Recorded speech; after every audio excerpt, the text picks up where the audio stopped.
So the next benefit is standards compliant metadata.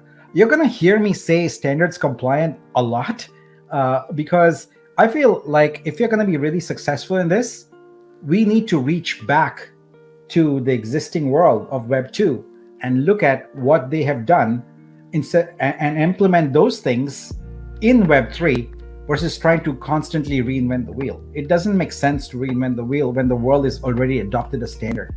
So that's where standards compliant metadata comes into play. So metadata is information about something.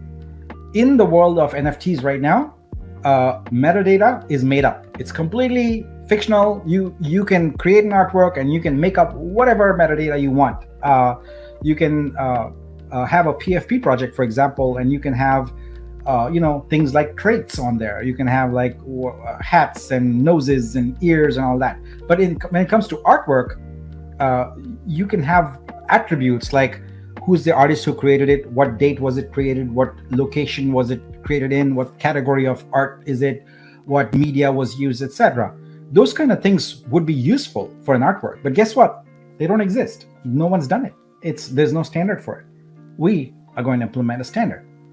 So the way we are going to do this is requires us to take a step back and look at the architecture of this platform.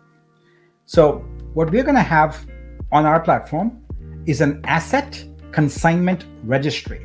It's a mouthful, but let me explain to you in plain English. What it means is a creator consigns, meaning hands over their work into a specialized registry. It's a smart contract. It's that asset-based smart contract you see highlighted in here. And they pay a fee. That fee is initially subsidized by the DAO. We'll talk about that fee in just a moment. You can think of this almost like, registering a domain name. Like when you go register a domain name right now, you pay a registrar a fee and that domain is yours for the amount of time that fee is valid. Like, so if you do it annually, it's valid for 12 months and so on. So think about it that way. If you're an artist, you consign your work to our asset consignment registry and you pay a fee. And that artwork is now active there for that period of time. Now, if you are already in Web3 and you've, published some NFTs or whatever, you're probably thinking of the term mint. This is not that. We are not asking anyone to create an NFT or anything like that at the point where you're consigning your work. This is more aligned with what happens in the real world right now with artists and galleries. Let's say that an artist has a pre-existing relationship with an art gallery. When they create a new work of art, they take it and they consign it to the gallery. What that really means is saying, I'm done with my part. You need to market and sell this for me. And that's why I'm consigning it to you under the terms of some agreement. And what the gallery then does is they mark it up a lot, they sell it, they keep a healthy profit, and they give the artist some money back. So consignment is just that. You're handing it over for the purpose of something to occur. So in this case, it's an on-chain consignment. The artist is giving us their artwork. And keep in mind, I say artwork, it could be visual art, it could be a song, it could be a movie, it could be a book. We don't constrain ourselves. And in fact, that term asset is very deliberately chosen for that reason. It's just something of value. It's intellectual property of value. It's an asset. So they consign it to the artwork and they pay the fee. Now, let's talk about that fee. So as I mentioned, it's similar to domain and ENS names. In order for an asset to remain active, an asset consignment fee must be paid. So if you've paid a fee for a year, then that asset is active for a year. Now, those fees are recurring revenue. And here's the kicker. It's divided between the DAO and validators. One of the things that I have been sort of thinking about a lot, and I know a lot of the validators have also been thinking, is how can we have recurring income in perpetuity? And so far, there were only a couple of vectors we had, right? We had gas fees, we had tokens and all kinds of incentive tokens, etc. But in order for something to exist in perpetuity, there needs to be a constant influx of it. This is it. As this blockchain takes off, we will have more and more creators bring their assets on chain. So we expect in perpetuity to have lots of assets registered into our asset consignment registry. And for every one of them, there's going to be a fee. And a portion of that fee goes to the DAO, and a portion of that fee goes to validators. More about that later. I am not yet ready to go into the economics of it. That's a separate kind of modeling spreadsheet, etc. We'll get into the pricing, etc. But for right now, just know that when someone registers an asset with the asset consignment registry, they pay a fee, and that fee on chain gets divided up among the DAO and validators. All right. Now, we want to incentivize creators to come on board here. They are going to look at that asset consignment fee and say, no way, I'm not going to pay for anything, especially for an unproven, untested, unvalidated platform, right? It's brand new. No one knows us. Therefore, what we need to do is that for the foreseeable future, for the first couple of years at least, maybe more, we need to subsidize that fee with a token pool, so that we work out a mechanism by which when artists or creators, they go through the KYC, we give them a few tokens, and those tokens are then used to pay for consigning the assets. It may be that we give them credits instead. So at the end result is that there are tokens that are previously parked enter into circulation, and they enter it as a subsidy so that creators can freely come on board and experience the benefits of our platform. So it becomes a great revenue stream, and it makes it possible for us to attract the best creators that are out there. Now let's talk about the metadata. Now that we've said this consignment thing, etc., we can get back to what we were actually talking about, which is metadata, right?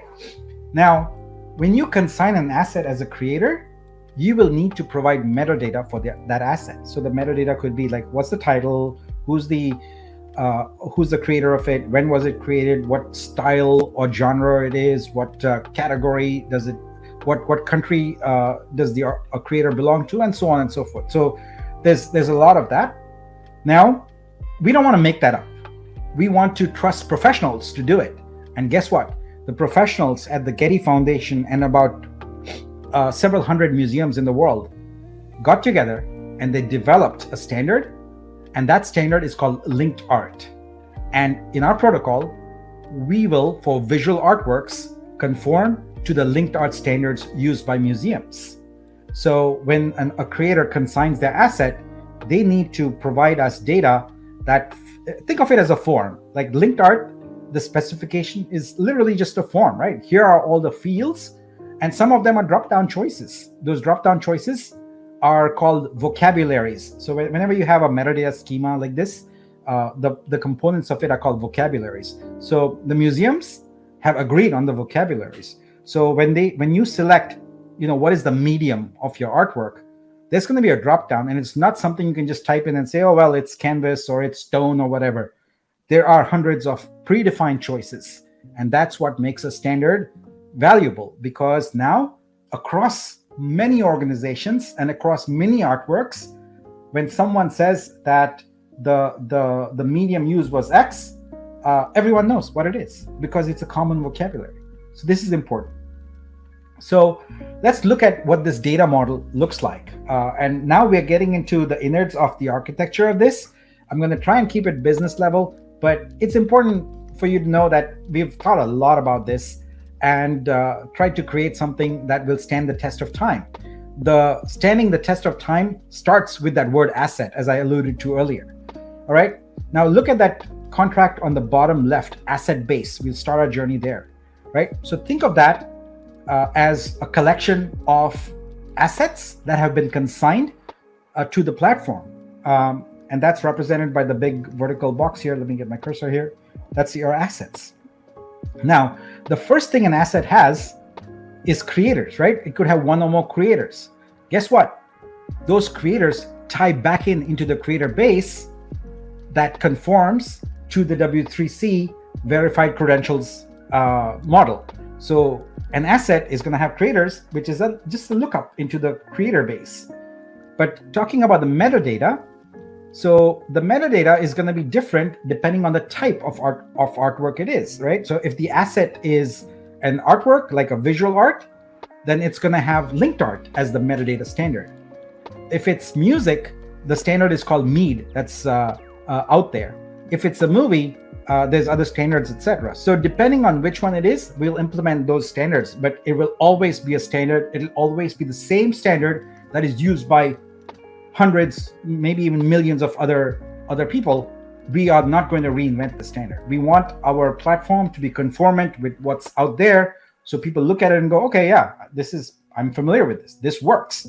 So we're going to start off with artworks, visual arts, and then we're going to progress into music and movies and books and things like that. But we're using visual arts as a proving ground for everything. So the metadata that we have will be on chain. When it's consigned to us, it will conform to the linked art standard. So you're going to ask the question, why? Why do we absolutely need the standards compliant metadata? And I've hinted a bit about this, but let's just be very clear about it. One of the most important reasons why we want standards compliant metadata is that it makes art discoverable using industry standard tools. There are hundreds, maybe even thousands of tools out there that conform to standards. And if our art consignment registry conforms to that with the metadata, guess what? All the art that's in there is discoverable. You can search by year created. You can search by birthplace of the artist. You can search by medium used, etc. And it's all standard, so it just fits into place. The second point why it's important is, we've all heard this narrative, this phrase, it's just a JPEG. Well, it's not just a JPEG. If you are conforming to certain standards, both quality and data attribute related. Now it's an artwork. It has provenance, it has creation details, and it has other domain specific data that adds value to that. So it's not just here's a JPEG that's on the blockchain. If we do that, we are no better than anybody else. We have not moved the needle at all. We are going to not only move the needle, we are going to blow away the instrument. We are going to go well beyond what anyone has ever imagined so far. So with the standards compliant metadata, we move in that direction. There's another reason why we want that. What this enables is the possibility for bulk licensing and monetization, because when you can easily query a blockchain and say, give me all artworks that are about the ocean, that are created in a lean clear style of drawing, you can instantly get that. And then you can do bulk licensing and bulk monetization. This opens up the possibility of us to go beyond a collector buying one piece of artwork to an industry licensing 100,000 artworks so that they can put it on, curtains or pillowcases or on cars even, or shoes, or whatever consumer product that can be personalized. If you want to be able to do it at scale, you need artworks at scale. And this allows the possibility to easily query and license at bulk. So this is why the standards compliant metadata is extremely important.